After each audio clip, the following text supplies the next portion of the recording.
Hace como 2 años estuve en un sitio en Estados Unidos, en una tienda para comprar algo, y mientras hacía la cola, decimos allá en España, alguien de Costa Rica una vez me corrigió y me dijo: nosotros no tenemos cola, pero en España sí tenemos. Mientras hacía la cola para pagar,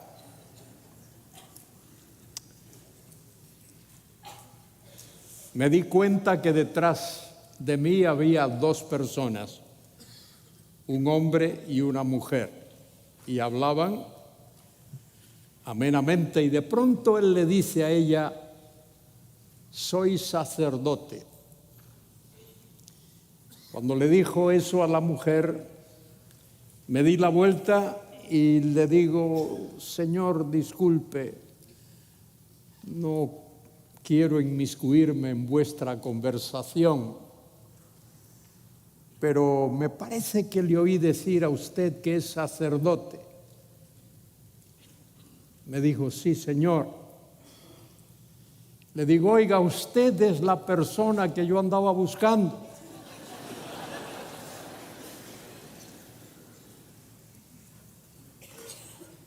El hombre me miró un poco asustado y le digo: sí, señor, usted es la persona que yo andaba buscando. Por favor, señor, dígame, ¿cómo puedo llegar de aquí al cielo? El hombre me miró con deseo de desmayarse.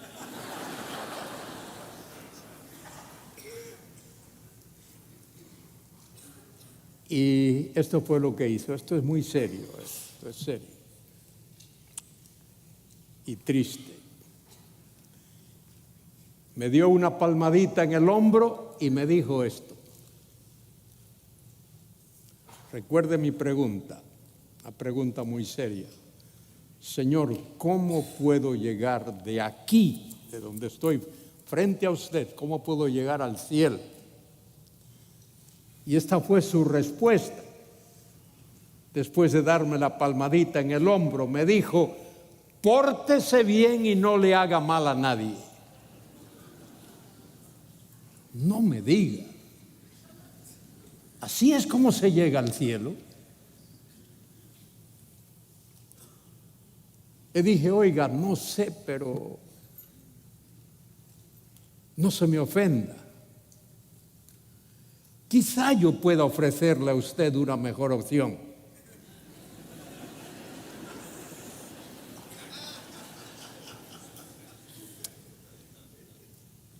Y le hablé de lo que cualquiera de vosotros aquí, espero, le hubiese dicho a aquel señor,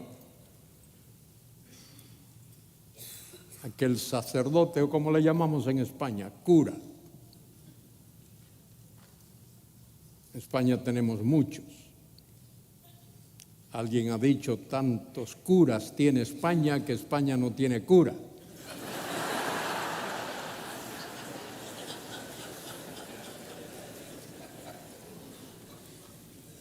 Bueno, la cura de España está en aquel que es Dios, que vino a este mundo,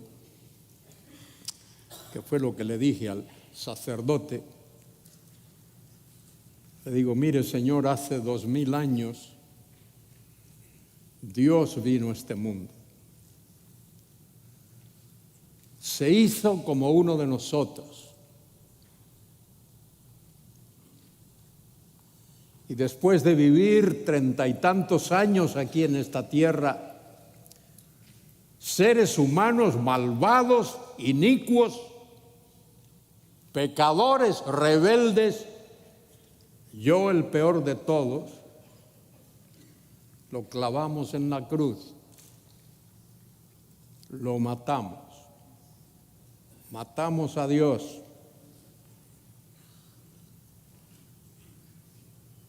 y lo pusimos en una tumba. Pero Dios, como es Dios y por ser Dios y ser quien es, no puede permanecer muerto en una tumba. Al tercer día resucitó de los muertos y vive. Y ese Dios es Jesucristo, Dios Todopoderoso.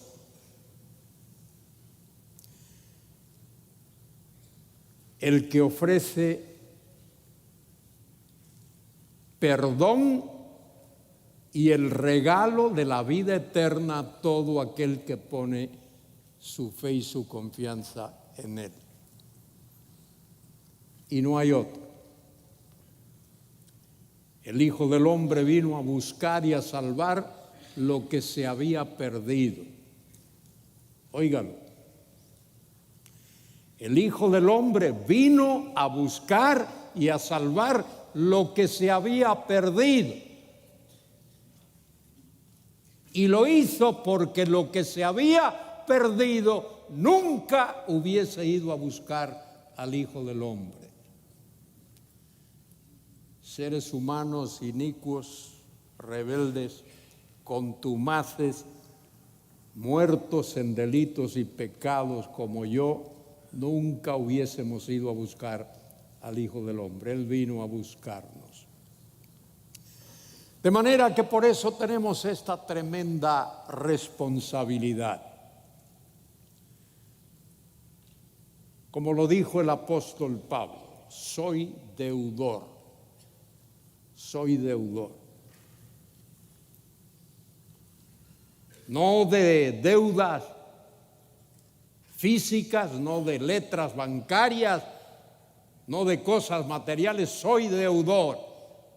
Debo a todo aquel que entra en relación conmigo, todo aquel que se me acerca o yo me acerco a él o a ella, le debo el mensaje del Evangelio, el mensaje de salvación. Y esa es una responsabilidad que cada uno de nosotros aquí tiene. Tú tienes la responsabilidad de comunicar el Evangelio, el mensaje de salvación a todo aquel que entra en contacto contigo. El tema es la proclamación, proclamar. Keiruso, dice el texto griego.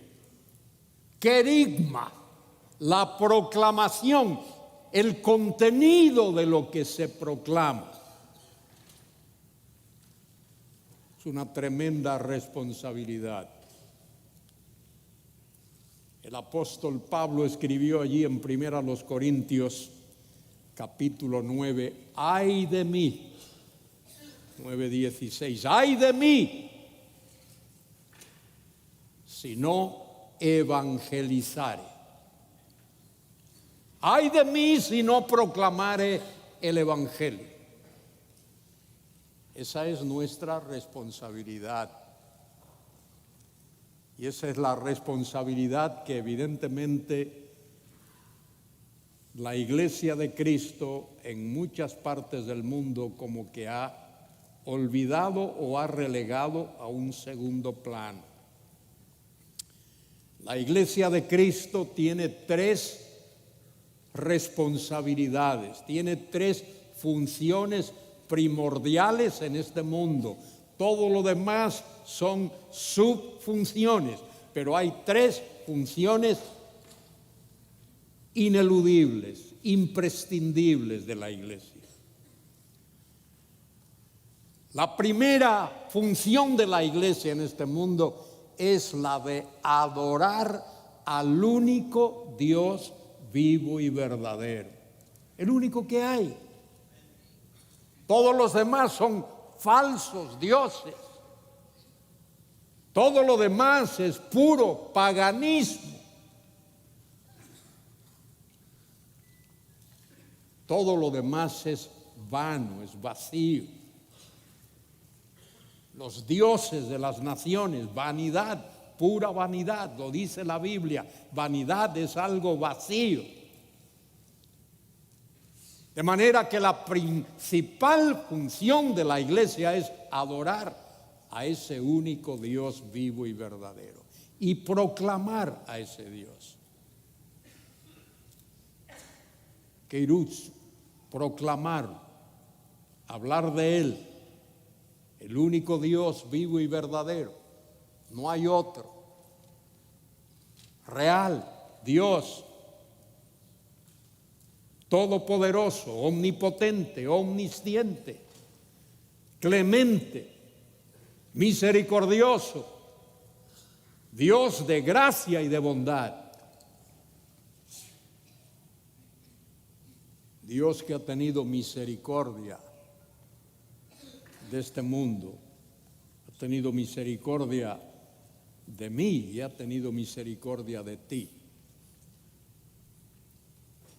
La segunda gran función de la iglesia es la comunión del cuerpo de Cristo. Por eso el Espíritu Santo repartió dones. Y los dones es para que haya comunión. Se usa la palabrita griega koinonia, comunión. Tenemos cosas en común, tenemos tanto en común. No estamos aquí en este mundo para pelearnos unos con el otro y para acusarnos el uno al otro. Estamos aquí para edificarnos unos a otros y por medio de ese testimonio y de esa edificación que el mundo vea que ese Dios en el que creemos es real, es vivo, es verdadero y su palabra es fiel y es real y es viva y verdadera como el mismo Dios. Y la tercera gran función de la iglesia es predicar el evangelio. Eso es lo que nos ocupa aquí. Y espero y confío en el Señor y oro al Señor y pido al Señor que cuando salgamos de aquí, salgamos con la determinación, con el ímpetu, con la capacidad, con el dinamismo de predicar ese evangelio que el mundo necesita tanto. El mundo necesita el evangelio tanto como el aire, el oxígeno que respiramos y quizá aún más. Proclamar y predicar el evangelio.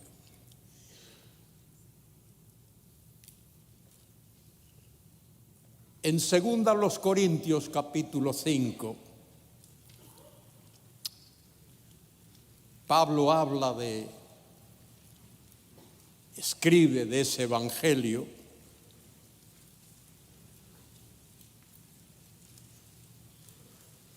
y de lo que ese evangelio hace y de lo que constituye esa proclamación. Dice el apóstol allí, versículo 16, el último párrafo de 2 Corintios 5, de manera que nosotros de aquí en adelante a nadie conocemos según la carne, y aun si a Cristo conocimos según la carne, ya no le conocemos así, le conocemos como el Dios vivo y verdadero. Y dice el apóstol, de modo que si alguno está en Cristo, nueva criatura o nueva creación es. Las cosas viejas pasaron, he aquí todas son hechas nuevas, y todo eso proviene de Dios, quien nos reconcilió. Tremenda palabra. Esa palabrita, catalazo, nos reconcilió consigo mismo por Cristo. Cristo es el gran reconciliador. Seres humanos enemigos de Dios, rebeldes contra Dios, contumaces, Él nos ha reconciliado por medio de Cristo. nos reconcilió consigo mismo por Cristo y nos dio el ministerio de la reconciliación, que Dios estaba en Cristo reconciliando consigo al mundo, no tomándoles en cuenta a los hombres sus pecados, y nos encargó a nosotros la palabra de la reconciliación. Así que somos embajadores en nombre de Cristo, como si Dios rogase por medio de nosotros. Os rogamos en nombre de Cristo, reconciliaos con Dios. Y Pablo termina este capítulo con estas tremendas palabras: al que no conoció pecado. El verbo ahí conoció es ese que significa conocer por experiencia. Al que no conoció pecado, por nosotros lo hizo pecado, o lo hizo ofrenda por el pecado, para que nosotros fuésemos hechos justicia de Dios en él. Por la obra de Cristo en la cruz, aquel que fue ofrecido como sacrificio por el pecado, somos hechos justicia de Dios en él. Y ese es el evangelio que hay que proclamar.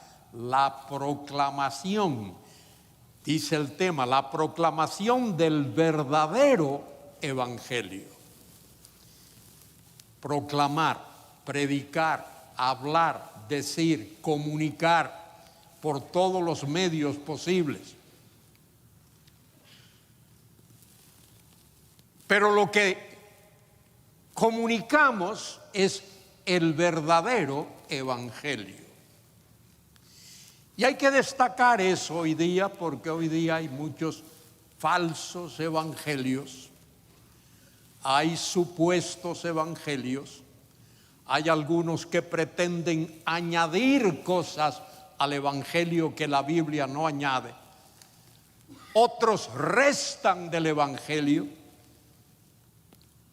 Y el mandato de Dios es que proclamemos, que anunciemos, que heraldicemos, porque ese es el significado de esa palabra keiruzo, actuar como un heraldo, como un anunciador, como un proclamador, que proclamemos el verdadero evangelio, que es el evangelio bíblico. Nuestra doctrina, nuestra teología debe surgir de la Biblia, no imponérsela a la Biblia. Y nuestra doctrina respecto del evangelio y de cualquier otra doctrina debe de surgir de la Biblia. Por eso vamos a las Escrituras, para que las Escrituras nos definan qué es de verdad el evangelio. Pablo lo expresa allí en 1 Corintios capítulo 15.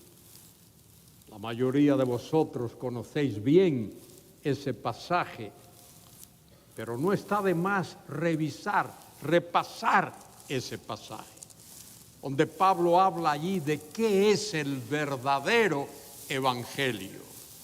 Ese evangelio que él llama a veces sencillamente el evangelio, otras veces lo llama el evangelio de Dios, otras veces lo llama el evangelio de Cristo, otras veces lo llama el evangelio de la gracia y a veces el evangelio de salvación.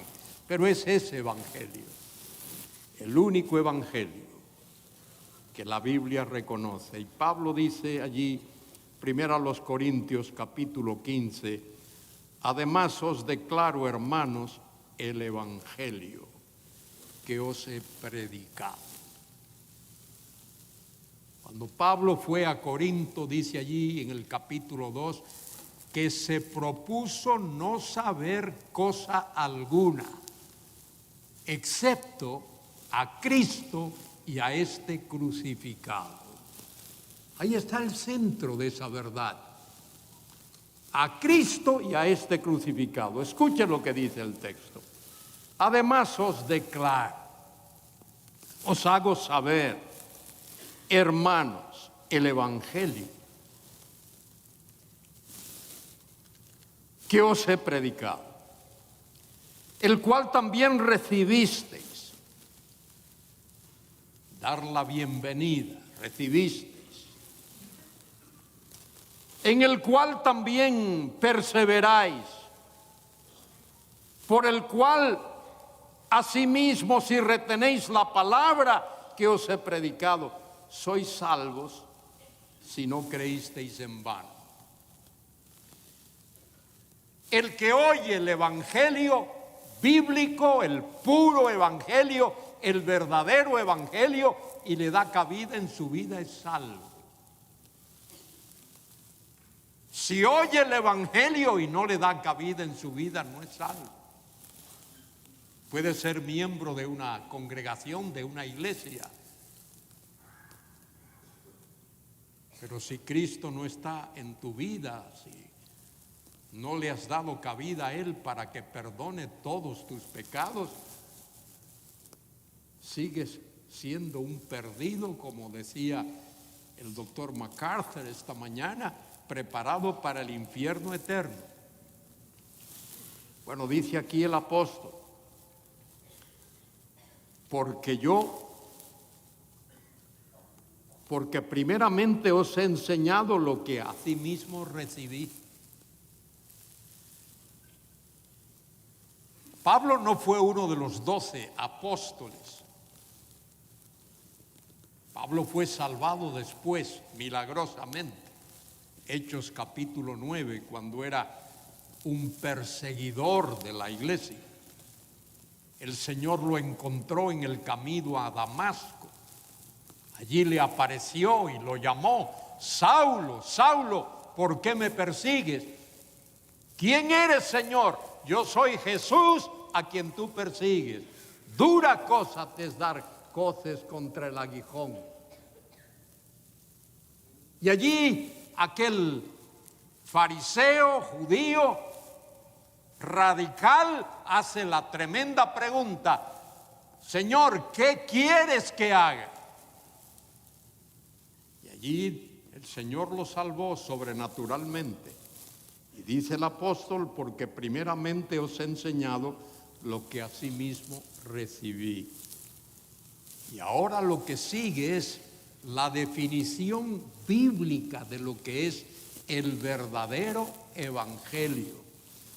Ese evangelio que tú y yo tenemos la responsabilidad de proclamar, de heraldizar, de anunciar, de predicar, de insistir en este evangelio. Dice el apóstol allí lo que él recibió, que Cristo murió por nuestros pecados conforme a las Escrituras. Esa es la primera parte, el primer punto, el inciso A de la definición de lo que es el evangelio. El hecho, la realidad histórica de que Dios encarnado llevó en su propio cuerpo, en su propia persona, en la cruz del Calvario, tu pecado y mi pecado. Cristo murió bajo el peso, bajo la condenación, bajo la maldición de nuestros pecados. Y dice el apóstol, conforme a las Escrituras. Eso es lo que dice Isaías 53. Él herido fue por nuestras transgresiones, molido, habla de sus sufrimientos, por nuestros pecados. El castigo de nuestra paz fue sobre él y por su llaga somos curados. Y Pablo añade, Isaías añade, todos nosotros nos descarriamos como ovejas. Cada cual se apartó por su camino, mas Jehová cargó en él. Y la palabra ahí, en realidad podíamos expresarla un poquito más enfática en castellano. Jehová descargó en él el pecado de todos nosotros. Eso es punto inciso A del Evangelio. No le añadas lo que no está ahí. Él murió por nuestros pecados, conforme a las Escrituras, en cumplimiento estricto de la palabra de Dios, lo que la Escritura dice. Y escucha, querido pastor, hermano, maestro de la palabra que estás aquí, hermano, hermana, es tu responsabilidad y mi responsabilidad enfatizar ese aspecto tremendo de lo que es el Evangelio. En primer lugar, el hecho histórico, la realidad histórica de que Cristo Jesús, Dios manifestado en carne, murió por nuestros pecados conforme a las Escrituras. Y Pablo añade aquí, y que fue sepultado.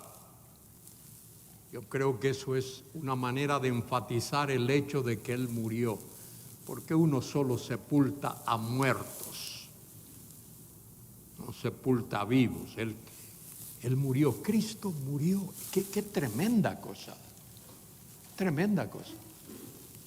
Allí en la cruz del Calvario, él murió. Después de todos aquellos padecimientos y azotes y cachetadas y todo lo demás, allí en la cruz del Calvario llega el momento cuando él dice aquella tremenda expresión: consumado es. Una sola palabrita en el texto griego, tetelestai, del verbo teleo, tercera persona singular, voz pasiva. Consumado es, deuda saldada. Nada se debe. Todo se ha... Señores, Cristo pagó la totalidad de nuestra deuda. La totalidad, nada se debe. Él pagó por sus redimidos la totalidad de esa deuda. Pablo añade aquí, fue sepultado y que resucitó al tercer día conforme a las Escrituras. Su muerte y su resurrección. Y esa es la definición bíblica de lo que es el Evangelio, de lo que es el verdadero Evangelio. De manera que nuestra proclamación, nuestro anuncio del verdadero Evangelio tiene que ver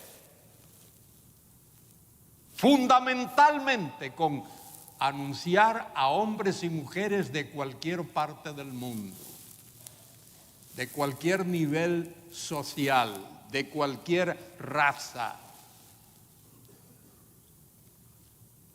de cualquier nivel intelectual, que Cristo, Dios encarnado,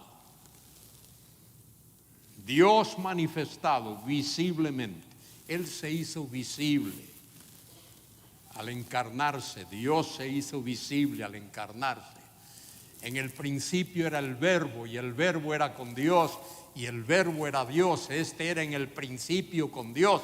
Todas las cosas por Él fueron hechas, y sin Él ni una sola cosa de las que han sido hechas fue hecha. En Él estaba la vida, y la vida era la luz de los hombres.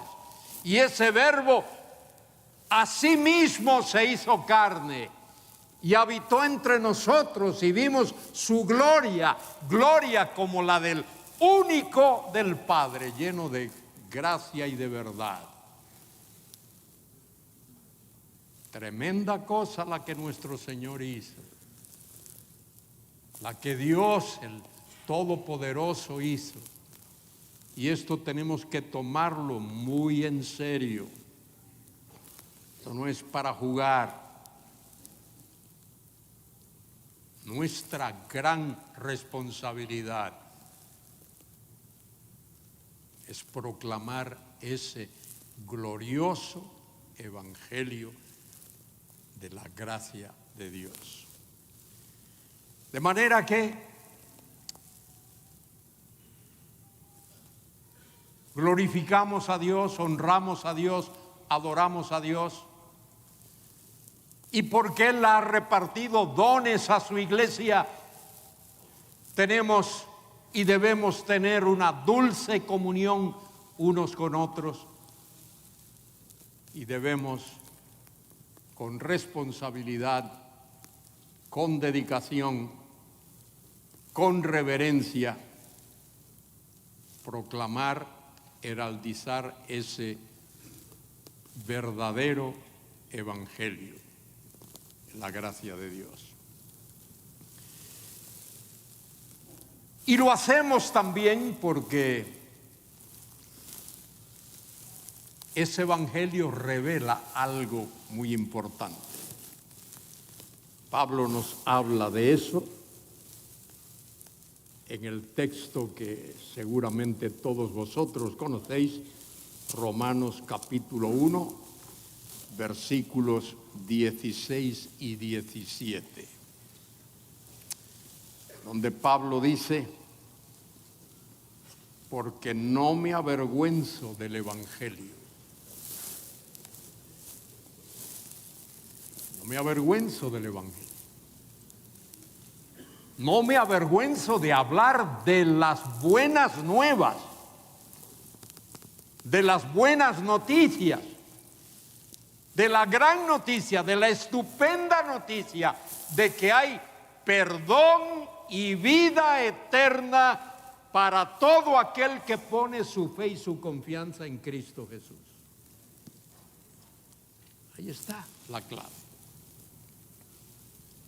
Ese es el significado de esa palabrita, evangelio, euangelion. Esas dos letritas primeras, ahí, eu,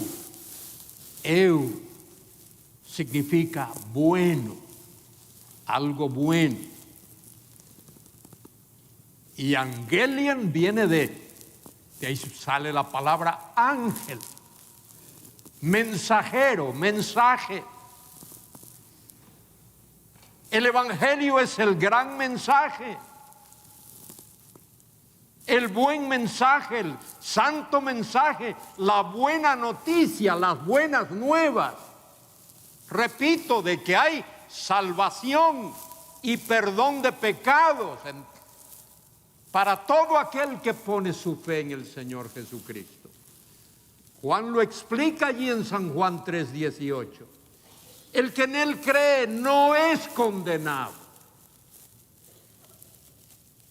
Pero el que no cree, ya no tiene que esperar a morirse.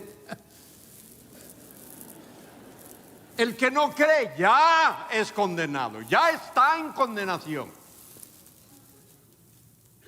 Porque no ha creído en el nombre del único.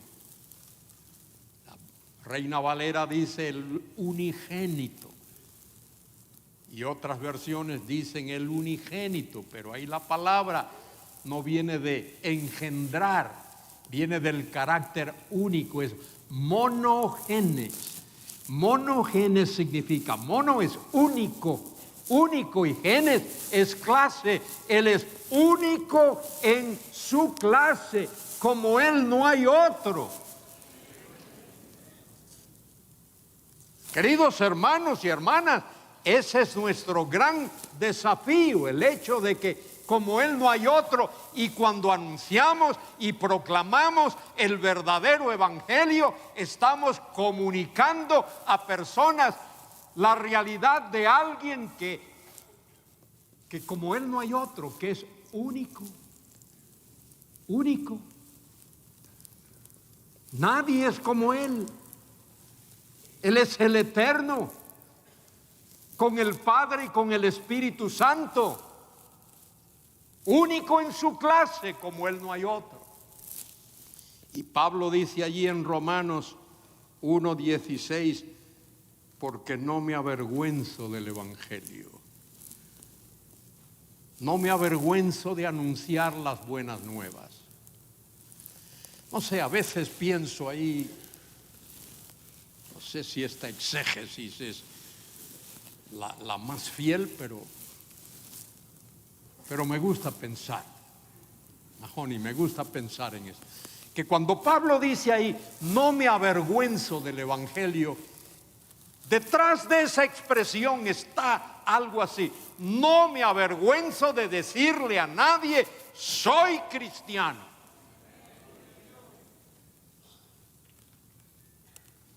Cuando salimos a nuestras calles y vamos de compra y nos encontramos con tanta gente,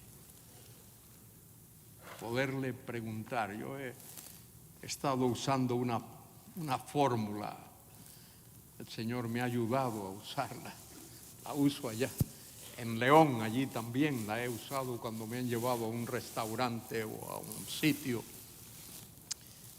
Le pregunto a la persona si sabe cómo llegar al cielo desde ahí. Alguien me mira, digo, oiga, desde ahí de donde usted está, mirándome cara a cara, mirándome a los ojos, y yo a usted, ¿podría decirme cómo se llega al cielo? Y en la mayoría de los casos lo que escucho es una carcajada. Se ríen. Luego les hago ver que no es broma, que no estoy bromeando, que estoy hablando de lo más serio, de lo más real que uno pueda imaginarse. Y algunos me dan ciertas respuestas, como el cura que me dio la palmadita: pórtese bien y no le haga mal a nadie.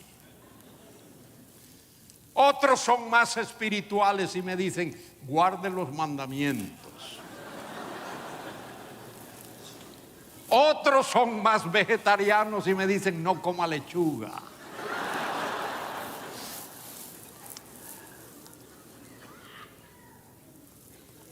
De cada 50 personas, y no es extraño que ese número sea un número real, de cada 50 personas que le hago esa pregunta, una me da la respuesta correcta.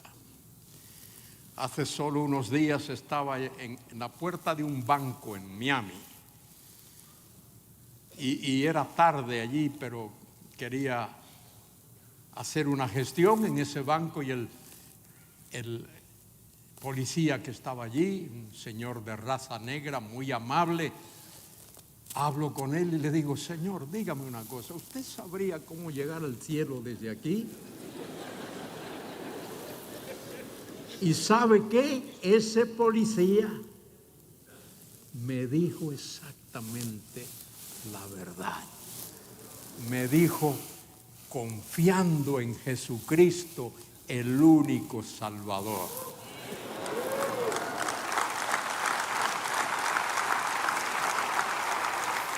Créeme que sentí una tremenda alegría. Le di un abrazo a aquel hombre y le dije, usted es mi hermano en Cristo. Pues Pablo dice ahí, porque no me avergüenzo. Y honestamente, confieso que algunas veces en algunas situaciones no me he atrevido a hacer la pregunta. Por miedo, por temor a ser ridiculizado. Pero os digo aquí delante de vosotros, ya no. No me importa ahora que me ridiculicen o que me llamen tonto o estúpido o lo que quieran llamarme. Pero lo que quiero estar seguro es que comunico a esa persona su necesidad. Y he descubierto que hay aquí en este país, donde uno cree que este es un país, entre comillas, en España somos paganos, eso sí uno. En España somos paganos allá, en España somos paganos. Pero en este país que se llama cristiano, que haya tanta gente que nunca ha oído el evangelio. Han oído de otras cosas, pero no han oído el evangelio. ¿Qué es el evangelio? Que Cristo, Dios mismo, se encarnó y vino a este mundo y murió por nuestros pecados en conformidad con las Escrituras, que fue sepultado y que resucitó gloriosamente al tercer día de entre los muertos, y que todo aquel que pone su fe y su confianza en ese Dios que es Jesucristo, que murió y resucitó, recibe el regalo de la vida eterna. Ese es el evangelio. Y eso es lo que me gustaría pensar que todos los pastores y predicadores que están aquí anuncian. No importa de qué país vengas, cuál sea tu trasfondo cultural, pero el mundo necesita, queridos hermanos y hermanas, el mundo necesita ahora mismo ese glorioso evangelio de Cristo. Bien, Pablo dice aquí: no me avergüenzo del evangelio, porque es poder dinámico, dinamis, poder dinámico, no dinamita como algunos han dicho por ahí, poder dinámico. Poder dinámico es poder que genera poder que genera más poder. El evangelio es poder dinámico de Dios. Y dice Pablo aquí: para salvación a todo aquel que cree. A todo aquel que cree. Cristo ofrece el regalo de la vida eterna. El Hijo del Hombre, Lucas 19:10, vino a buscar y a salvar lo que se había perdido. ¿Por qué vino el Hijo del Hombre a buscar y a salvar lo que se había perdido? Porque lo que se había perdido nunca hubiese ido a buscar al Hijo del Hombre. Él vino a buscar y a salvar lo que se había perdido. La gracia inconmensurable, incomprensible e inexplicable de Dios, que a pecadores malvados, rebeldes, contumaces, Dios amase de tal manera para venir a este mundo en la persona de Jesucristo, dar su vida, derramar su sangre, morir. Esas tres expresiones sinónimas. Derramar su sangre es eso, es morir, dar su vida, morir. Eso fue lo que él hizo. Dice Pablo: al judío primeramente o principalmente, y también al gentil, al griego. Y añade el apóstol: porque en el evangelio la justicia de Dios se revela. ¡Qué tremenda expresión esa! El evangelio revela la justicia de Dios. La clase de justicia, La justicia que se caracteriza por ser la justicia de Dios.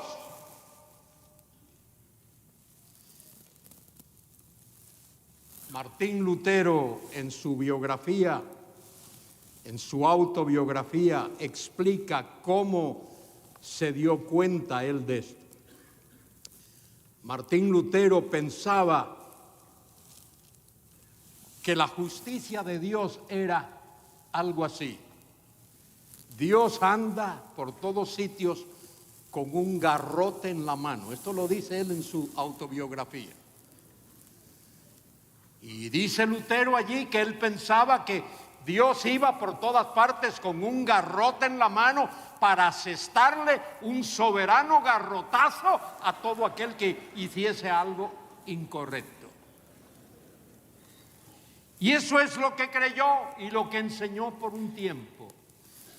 Hasta que un día, leyendo el Salmo 71, leyó estas palabras. Escuche: en ti, oh Jehová, me he refugiado. No sea yo avergonzado jamás. Socórreme y líbrame en tu justicia. Y allí Lutero se dio cuenta que la justicia de Dios no es para condenar, sino para salvar.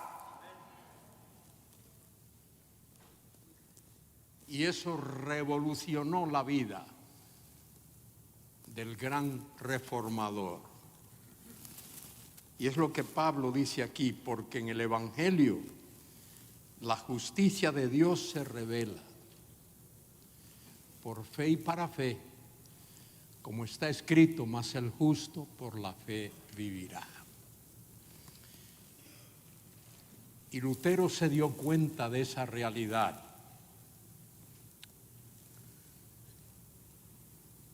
La justicia de Dios. La justicia de Dios está en Cristo Jesús. La justicia de Dios tiene que ver con la persona de Cristo y con la obra de Cristo Jesús. Lo que Cristo hizo en la cruz.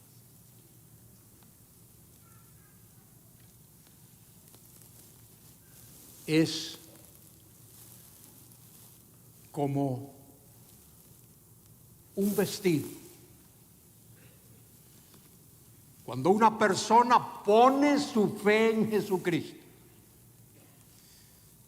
Acordaos lo que Pablo dice: no me avergüenzo del Evangelio, porque es poder de Dios para salvación a todo aquel que cree, porque en el Evangelio se revela la justicia de Dios, por fe y para fe.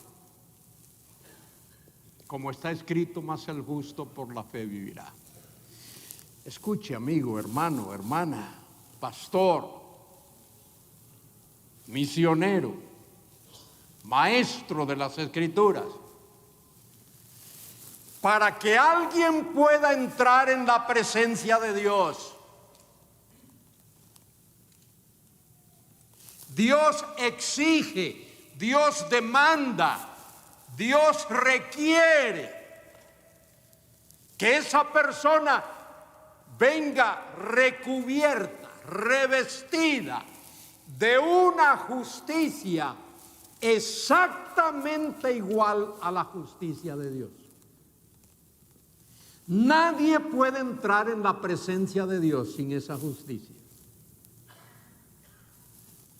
Dios no exige, no demanda, no requiere una justicia parecida. Dios no demanda, no requiere una justicia más o menos.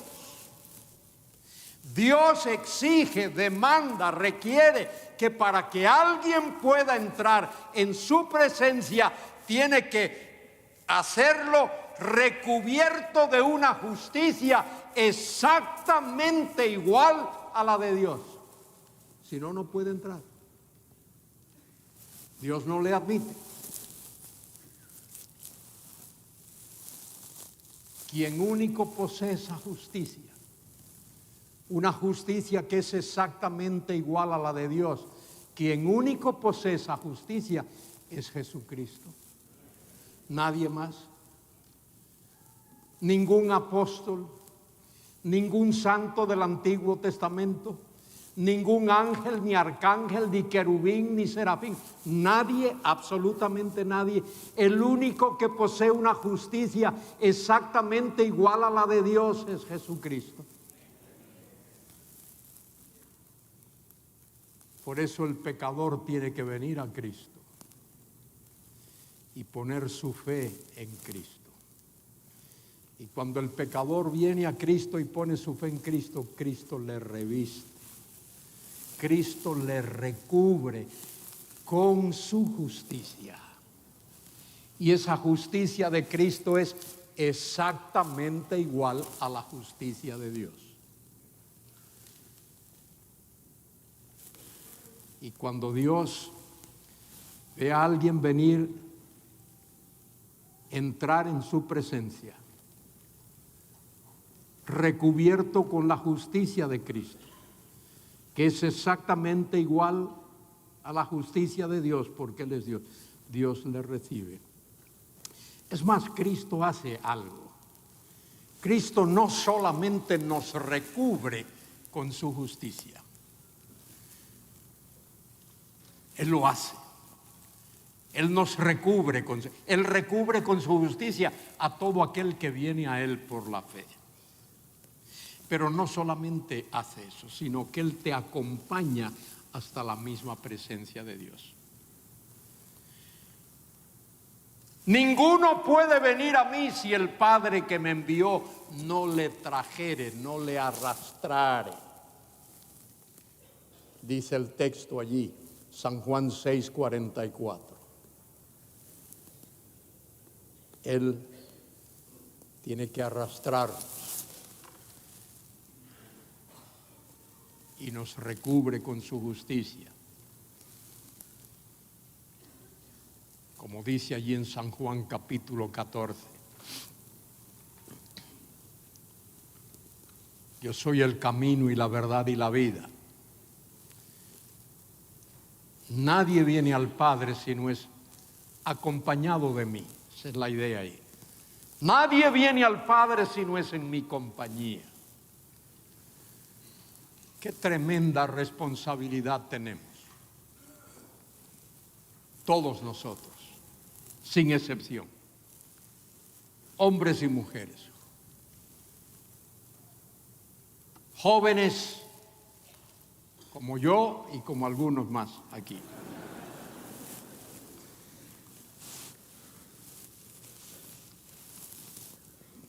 De acercarnos a la presencia de Dios.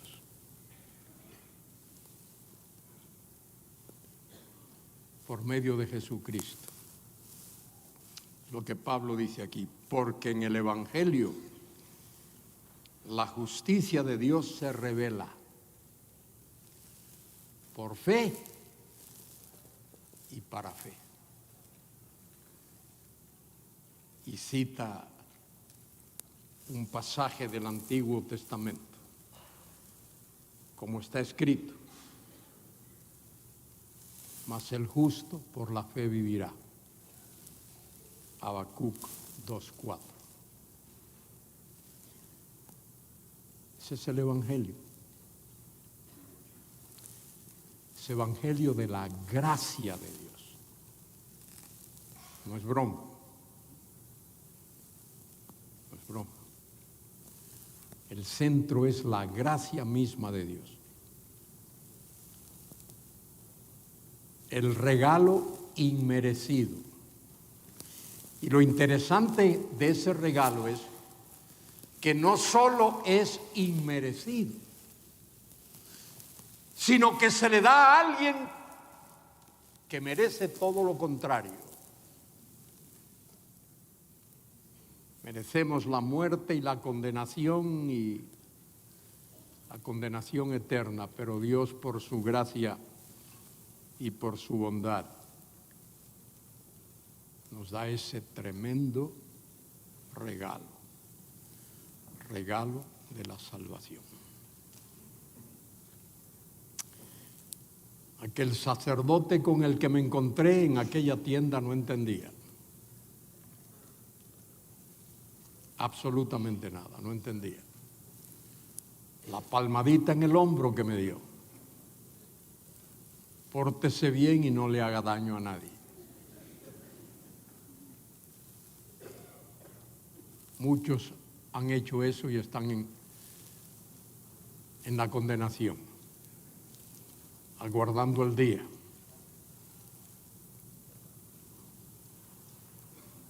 Cuando Dios ha de enviar a todos los rebeldes al lago que arde con fuego y azufre. Queridos hermanos, hermanas, pastores, enseñadores, maestros, tú y yo tenemos una tremenda responsabilidad. La responsabilidad de dar a conocer a este mundo, muerto en delitos y pecados, que hay un solo, único, suficiente Salvador. Es único porque no hay otro. Y es suficiente porque no hace falta otro. Él es nuestro glorioso Señor Jesucristo. Pablo lo explica allí. Lo he leído. Allí en 2 Corintios, capítulo 5, al que no conoció pecado, por nosotros lo hizo ofrenda por el pecado,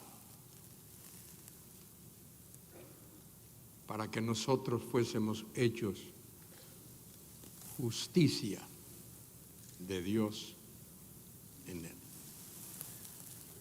Quiera Dios poner en nuestras vidas, en nuestra mente, en nuestro corazón, esa tremenda responsabilidad de proclamar este evangelio de su gracia. No pierdas ninguna oportunidad. Usa toda oportunidad que tengas para proclamar ese glorioso y santo evangelio. No me avergüenzo del evangelio, porque es poder de Dios para salvación a todo aquel que cree. Al judío principalmente o primeramente, y también al gentil, al pagano. No salgamos de aquí, de esta gran asamblea, solo con la idea de que bien estuvo, cuántos sermones oímos, cuántas cosas lindas. Salgamos de aquí con la determinación de que vamos a ser fieles proclamadores del evangelio de la gracia de Dios.